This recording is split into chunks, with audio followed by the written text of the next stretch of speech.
joining us on the stream, hello. How are you doing this evening? To end the first half hour, we will do our final thoughts before we start to answer your questions. Howard, you can lead us off with your final thought. Okay, it's quick. Please don't lose to Pittsburgh. I'm begging you. Don't lose to Pittsburgh. At the top of the show, Matt, you asked the vibe. Yeah. If they lose to Pittsburgh, I'm seriously not coming in next week. Well, please do, because Dom won't be here. I'm going. You know what? Dom doesn't have. Dom, you don't have to fire Dom. I'll quit. Yes. If they don't beat Pittsburgh, I'm quitting. Well, that doesn't bode well. I don't love that. All right, what's your final thought? Don't tell me you're quitting. No, a good and a bad from an injury perspective. The good, even though Terrell Bernard is probably going to be out for this game, Shaq Thompson filled in for him. He was great for the entire time he was in there. It was a really strong game by him. On the flip side of things, the offensive line, if Spencer Brown can't play, which it's looking like he won't be able to play against the Pittsburgh Steelers, it might be a long day for Ryan Vandermark against TJ Watt. So it is something to at least consider with them just opening the practice window for Tylen Grable, who was a first year player last year, got some time on the field. I might even think about putting him on the field, but it might be a bit too early since he's been out all this time. All right. Well, Howard's just talked about leaving us. Somebody is actually leaving us, so we got to give her some flowers this evening. I would like to send a special thank you and congratulations to Julia Skevel, who is in the control room right now. Julia is the one with the rabbit ears behind her there. That is from when we were recording and doing our 52 years of Fandemonium. She has been the producer on this show for 2 years. I do not say this lightly. Now, this is going to be weird because there are other producers here. I have been at Channel 7 for 13 years. Julia Skevel is unequivocally the most talented producer that I have ever worked with. Losing her is going to stink, but we are so incredibly grateful for everything that she has done for this show and for the sports department. Every time I need help with anything, Julia is the one who steps up, so we will miss her. And as a token of our gratitude, the only thing she likes more than this show is Diet Coke. So we got 24 cans of Diet Coke, and if I stand on this box, I can be 6'3". So we're going to actually probably... Still shorter than me. Yeah, so we're going to actually not give this to you, Julia. Thank you. We wish you all of the best. And even though I bought this for a bit, I might need to keep it to stand on it. So thank you, Julia. Congratulations to her. We love you. Thank you. We will answer your questions on the second half hour of Leading the Charge coming up, and maybe crack open a couple of these. Oh, look at this. Can I be a hand model? With Santa. That's nice. No, don't do that. Look at that. My hands. This is the hands of a 5'11" man. You know, if you measure those fingers, it comes out to... Megan Hess from the Bills just texted a group message with Anna Stolzenberg, and she said, I have a million questions. I just laughed out loud. Stop the lies. Because the lower third is, the truth will set you free. Is Matt Bove really 6 foot? Stop the lies. That's like from a political commercial. I think we're on the stream now. Yes, we are. Oh, okay. We are on the stream now. Hi, stream. Hi, stream. Hopefully you didn't... the 6 foot conversation is just so You're funny. not 6 foot. I am so 6 foot. Oh my God. Joe has been spreading this propaganda. When you go do you get an annual physical and they take your measurements? So funny thing about that is I don't do that. I don't go to the doctor. That's true though. That's the problem. Yeah, that's right. Joe and Matt Perino needed to tell me, like, you should go to the doctor. Well, I thought it was just a dentist thing. It's both. Oh my God. I get so anxious about going. I don't know why. It's okay. Yeah. Okay. They're there for well, you. you're young enough. You don't have to go annually yet. You should. Yeah. All right. The comments are already pouring in. About how tall you are? No. Those comments are not there. Who to fire and how soon? Yeah. Well, I mean, They're there every week. They are there a lot this week or the last few days. Feeling like Terrell Bernard is Milano 2.0 with injuries. I wouldn't go there. Not there yet. I mean, also Matt Milano was really, really good. Also, that injury that Bernard just had happen to him, that was a freak injury. That was very freaky. He was tackling the guy, and Milano came in to help and hit his elbow area. Looked pretty bad on film. Actually. Oh, we're 15 seconds away from coming back. Oh, I got to put. So it's Milano and Shaq. That's what I. And then if they had to go to a third linebacker, Andreessen. Well, no, they've completely changed how they do the linebacker thing now. Okay. Well, we're up. Tell me in the next break.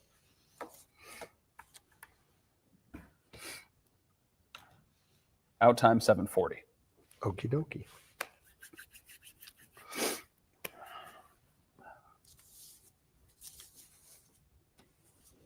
All right, welcome back. Second half hour of Leading the Charge. That is Joe Buscaglia. That is Howard Simon. I am the 6-foot sports director here at Channel 7, Matt Bove. Thank you for joining us.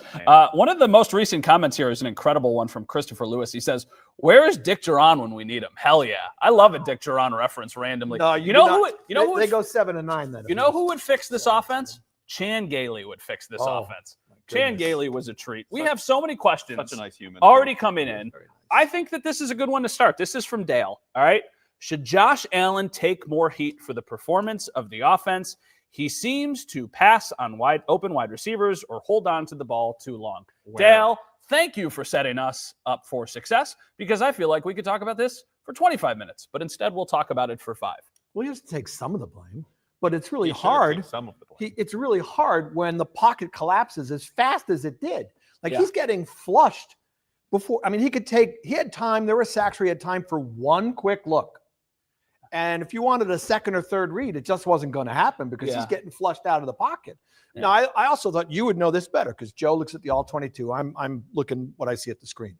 It did appear there were some plays where he did have a guy open short, but did not throw to that player. Instead, held it to try and get a little bigger play and did end up taking a sack. Sure.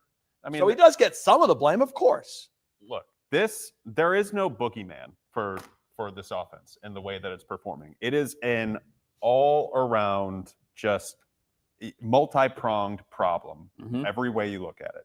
You have the wide receiver room, which is ill-equipped to do what they need to do. You know, they do have some nice pieces that can get open time and time again, like Khalil Shakir. Would really like to see him get used more down the field. And they went backwards again in this game. He was added behind yes. the line of scrimmage again. So the wide receiver room is lacking. Obviously, the quarterback play has also been lacking this year. This has not been Josh's finest hour this season. He's also had some incredibly awesome throws. Like, he had one throw to Ty Johnson on a third down over the top of a defender where that was beautiful. I think the GM deserves fault in this for setting up the wide receiver room in that way. And I think the offensive coordinator deserves blame for this too, because there are just a lot of the same concepts and crutch plays run time and time again. So when you have all of these things happening to you and it kind of feels stale, it almost feels like you need something external to kind of jump yourself out of it. And I don't know. That was the Gabe Davis. It was 1 week. It was Gabe Davis. Is this but that where helped we against have Tampa. the Brian Dable conversation, or is that a longer? Well, that's the only conversation you can have. Brian Dable should have been here last week as the passing game coordinator. However, he had only been fired from his dream job for a week.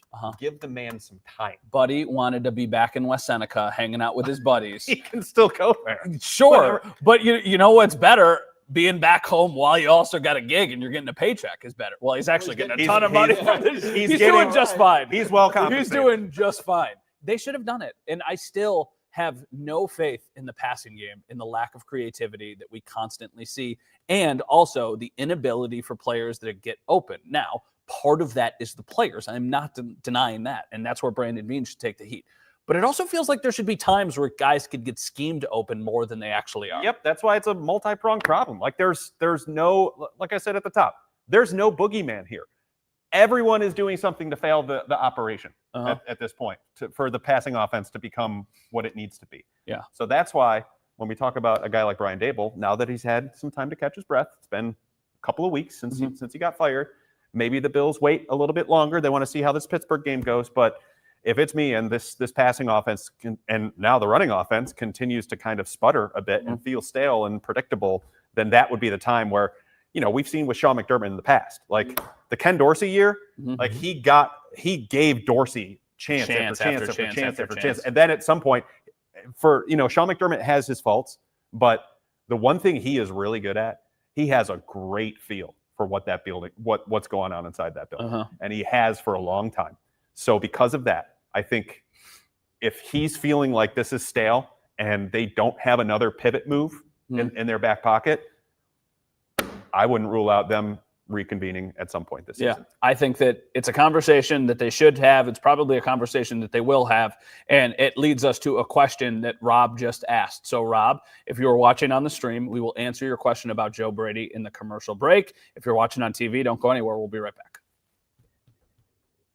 There's no other pivot move, though. Not player personnel-wise. No, he's the only key free agent remaining. Rob Chase, does Joe Brady keep his job after the season?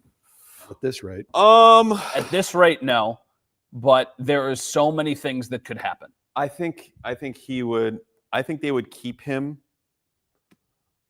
but I think it would be maybe under different terms, or maybe he just gets a job somewhere else, like a college job, doing something. Sure.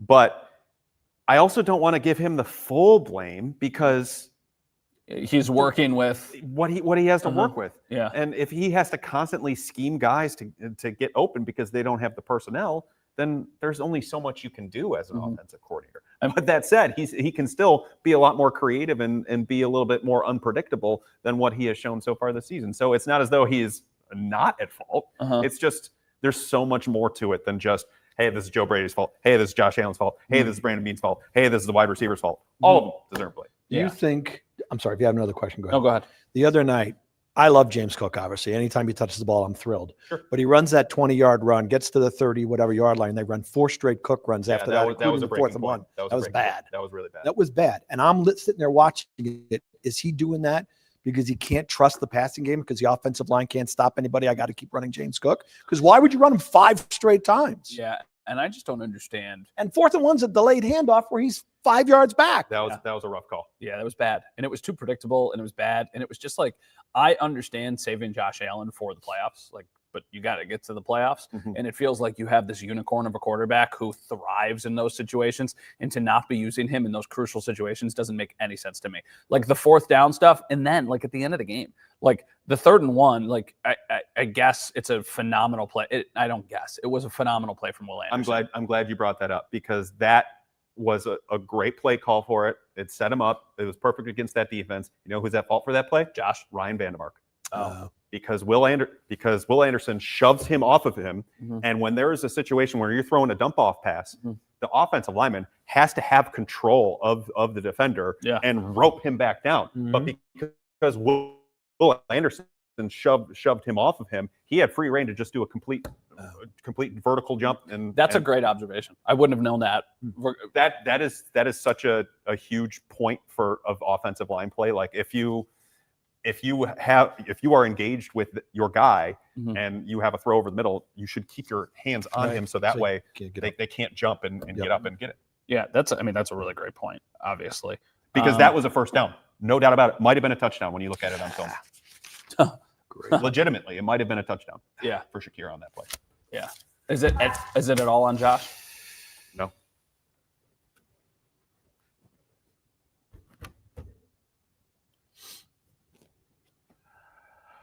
All right, welcome back, everyone. A phenomenal point just made by our friend Joe Buscaglia during the commercial break. So if you are not watching on the stream, maybe we suggest that you do. We have a lot of Keon questions. Do we begin the Keon portion of the show? I'm fine with that. To my friends in the control room, any question about Keon you can throw on the screen. Do we think that Keon Coleman plays on Sunday against the Pittsburgh Steelers? You can start. I would say yes. I will preface that by saying I'm not at practice. You guys would know better than I would. For me, it's a very simple answer. If his head's on right and he's paying attention at practice and he's showing up for meetings on time, yes, I would get him back in the lineup right away. I'm not sold that he's going to be back in the lineup this week. Wow. That would be a damning healthy scratch. Well, the thing of it is, when Sean McDermott was asked about it after the game, I asked him the question. I said, was this an extension of the discipline, or was it just a clean, healthy scratch? And they alluded, short week, and then McDermott said a thing where I'm like, we wanted to put the guys on the field that gave us the best chance to win. Yep. And that is not a good sign for Keon Coleman getting back in the lineup. Now, what I will say, Curtis Samuel is still dealing with an injury, so that might change the math. Elijah Moore wasn't super impressive in his game, so maybe they sub in Keon Coleman for Elijah Moore. Mhm. But even still, the days of him playing 70% of snaps are gone. It's over. But if he doesn't play at all, and on a weekend, like a long break after a Thursday game, It's I know done. It's like, over. You had It's over. somebody asked if Joe Brady's back next year. I know you're going to It's say over. they wouldn't trade him because there's no value, but how do you keep him around? Yeah, if he it's can't over. get back in lineup for If this he's- game, he's not playing the rest of the season. He would He eventually has no value. he would eventually work his way back in, I would think, just based on them needing to change some things up. On a If- very spot low snap percentage role. Yeah, Well- I think it would become a flat snap. Here's Scott. Do they use Gabe Davis last elevation or use Keon this week? Scott, what I think ultimately happens is I do think that they use Gabe Davis elevation, but then I think that Gabe Davis takes a full-on 53-man roster spot. They got plenty of them to choose from. That's right what I now. mean. So they got options. They that have a can free figure. one right now. Yep. They Good can job. cut for Darian Mathis, Terrell Bernard, and Spencer Brown potentially going on IR. Yeah. like there's they have options. They have no shortage. And that's a lock, right? They're going to put Gabe on the 53 Yeah. Oh, they have to. roster. Oh, yes. for sure. They have to. Absolutely. It They is absolutely a will. necessity at this point. I like this question as a very quick one. What about Davis Webb as our OC next year if Brady is not back? The problem is, why would you? I have been You've been banging the Davis Webb drum I've been for a the while, Davis Webb guy. but why would he leave? Denver? Yeah. I mean, he's the quarterback's coach. Yeah, he's not the OC, right? Oh, he's not the OC right now. No, he's Oh, the okay. quarterback's Well, coach and passing game no. coordinator. So By that the way, it's not naturally like makes their sense. passing game is lighting up the league. Right, but they're still getting the most out of Bo Nix. Okay. Yeah. And also that's Sean Payton's offense. That's kind of like being a defensive coordinator for Sean McDermott. Like you're a defensive coordinator, but you know who's I'll calling. give Bobby Babbage more credit. No, I'm saying he is the defensive coordinator, but in the first year, like was it the first year that did he call plays right off the rip? He did. I think Bobby did. Bobby, no, that's what I'm saying. Yeah. I think Bobby did. Yeah, we got a lot of questions. Dan Orlovsky is the offensive coordinator. I don't think that they would go that I think far. he's very Scott. happy where he is. I think he probably works a lot less and makes maybe even more money. And I don't know who would want to He's got sign better up. job security where he is right now. Yeah, maybe. All right. We will take a quick break on the TV side of things. And obviously, we will continue the conversation online.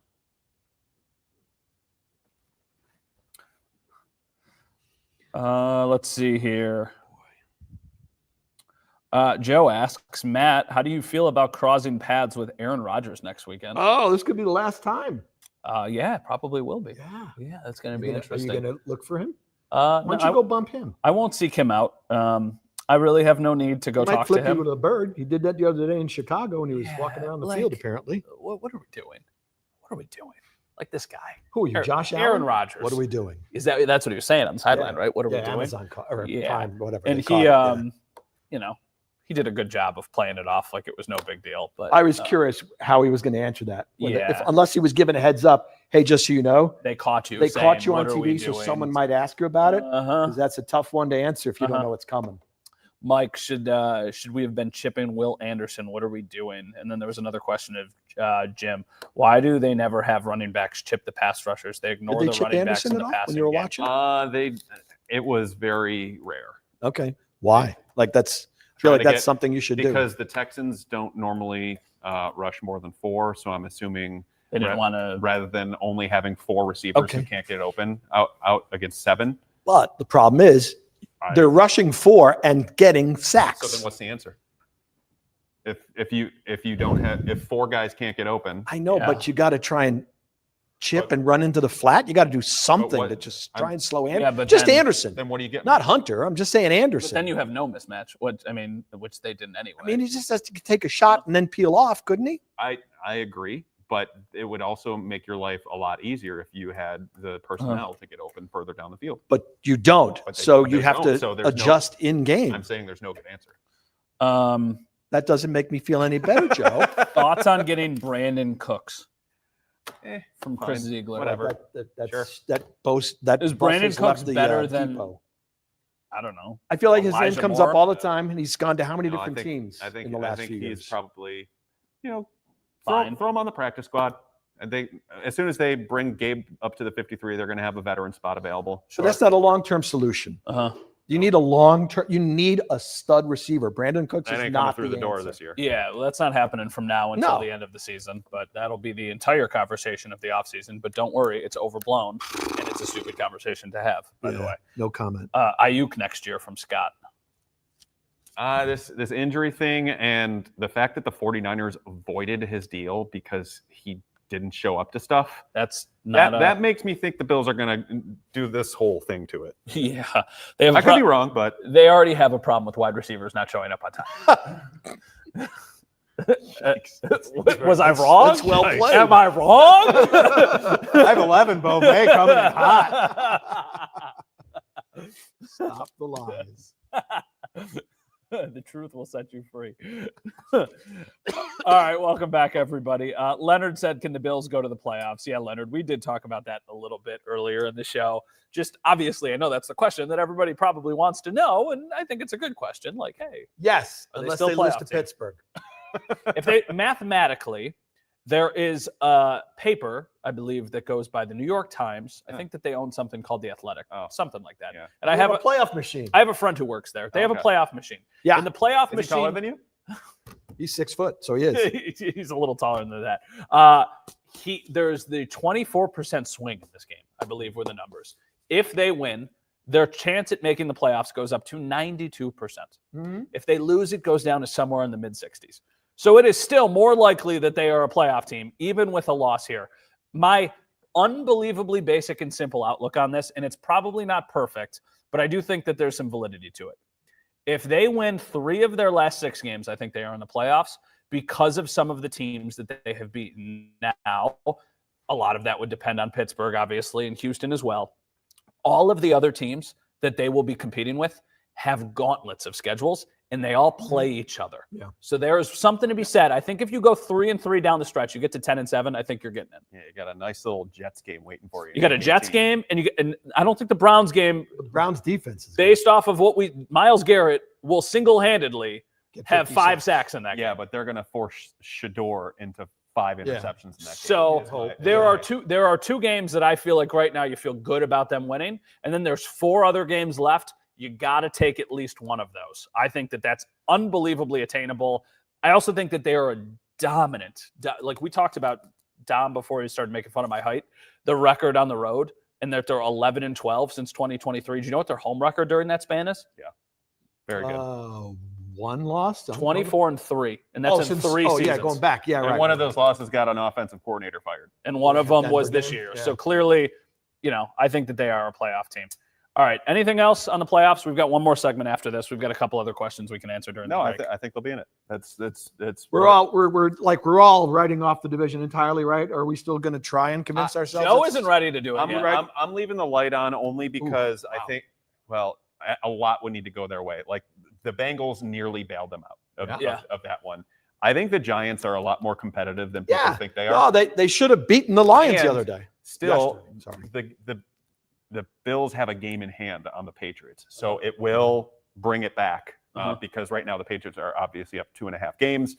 The Bills beat the Patriots one time, then it comes to 1.5. 1.5. They lose to the Giants, then all of a sudden they have the same record. Patriots also still have to play the Ravens too. Not for anything, but I still think that the Right. Ravens are And hitting their gonna win. stride. They have Yeah. some difficult And they have stuff to on their play schedule. Miami, and I know that we're going to scoff at that, but like Miami Bills is at lost least competitive, and the Bills lost to them as well. They've been very competitive since they fired their GM. Yes. All right. One more segment left on the TV side of things. We will continue the conversation online, and we will be right back if you're watching on Channel 7. Yeah, and Jackson Dart is probably going to be back for that game. Isn't it this week? Mhm. You New York think he'll be Times back? playoff machine. I'm assuming so. 10% for the division. limited participant all last week. Is that what it is? 10% for the 10% to division? win the division was the New York Times playoff machine. It's probably not going to happen. It ain't going to but happen, but I can't. How have they won? What is it? 9 in a row in New England?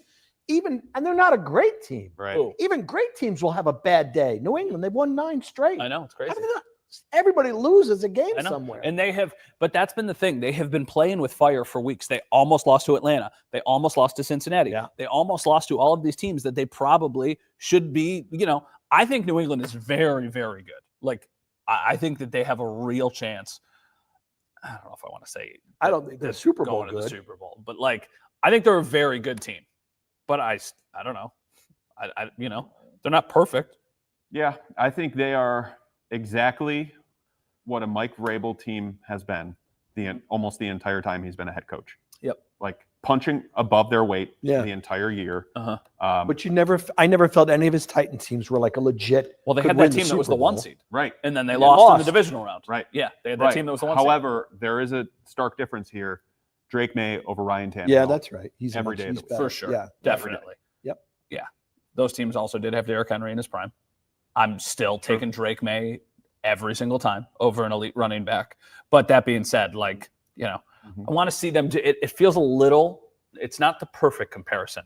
The Patriots feel a little like the 2019 Bills, a little bit, where they are a very good team. Now, the Patriots still won that year, the division. That was the last year the Bills didn't win the division, but it felt like there was a little bit of a change in of a guard. I'm not ready to go there yet because the Bills do still have Josh Allen. All right, we got to come back.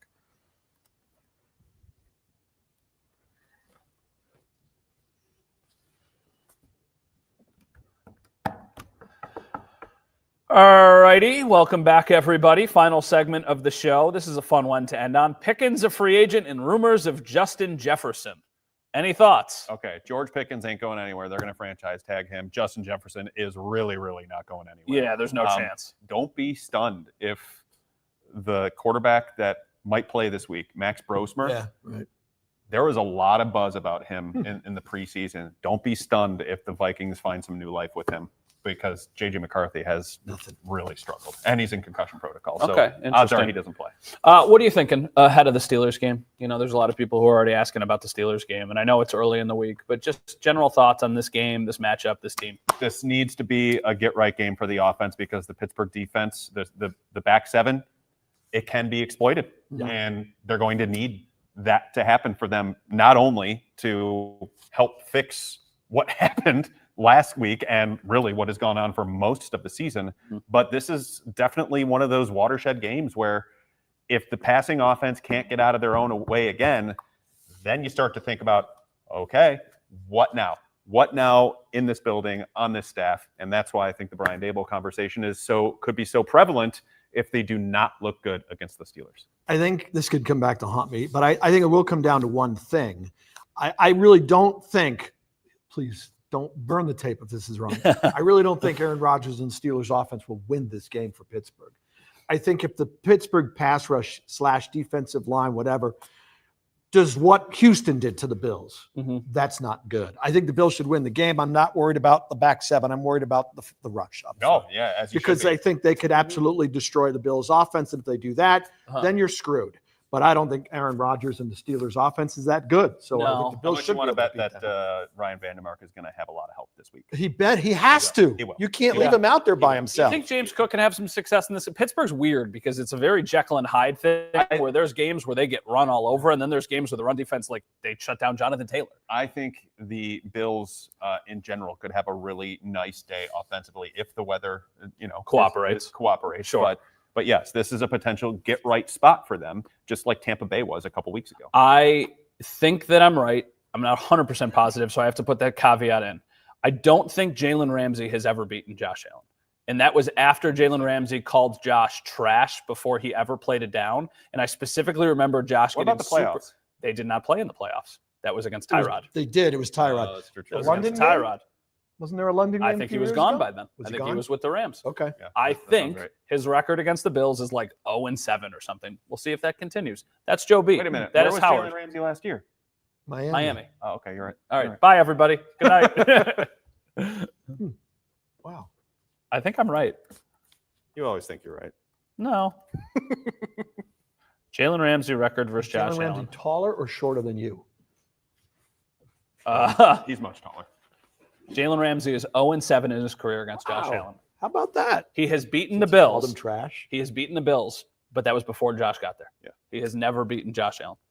And Josh always plays it off. Didn't he have a pick Like in the it's no playoff big game deal. against Tyrod? He picked off the final drive. It was like 10-3 or something. Dom, you're blocking the – look at this lead. I'm just kidding. Stream I'm is screwing what with you you. was watching your back. Oh, Yeah. Hi, everyone. Bye. That looks like a guy who isn't 6 foot. Bye, guys. No, but you're about to be on. Oh, Michelle, take it. Yep. There you go.